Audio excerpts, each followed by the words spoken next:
Start off with a whole bunch of frozen veggies, shove them in a pan, salt and pepper, give everybody a nice mixity mix, a whole bunch of tomato sauce, and then in goes your rice. Continue to stir and add more tomato sauce as needed. Now once that rice has all been fried off, add it into a separate bowl. And let's start making that demi-glace sauce. 3 tablespoons tomato sauce, 3 tablespoons of Worcestershire sauce, 1 tablespoon of red wine, 1 tablespoon of sugar and soy sauce, and you're done. Prep 3 eggs by whisking them up in a bowl. And then quickly set it aside and let's just start shaping our rice. Flatten out the bottom and then we're going to turn this into a small rice stone. Alrighty, let's make our eggs.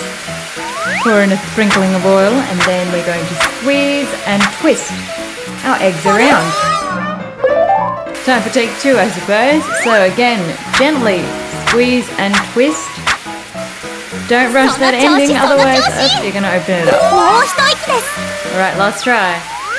It turns out you don't actually have to squeeze and twist it that much, so only a few tries and then you should be fine.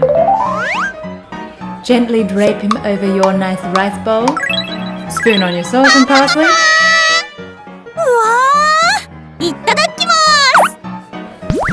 So I did mention this before, but in terms of tips, you only need to twist it a couple of times to get that nice tornado shape, so don't go too far with it.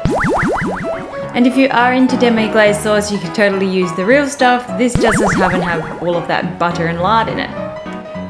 But if you like what we do, leave us a like, comment, maybe subscribe for more, and we'll see you in the next one. See ya!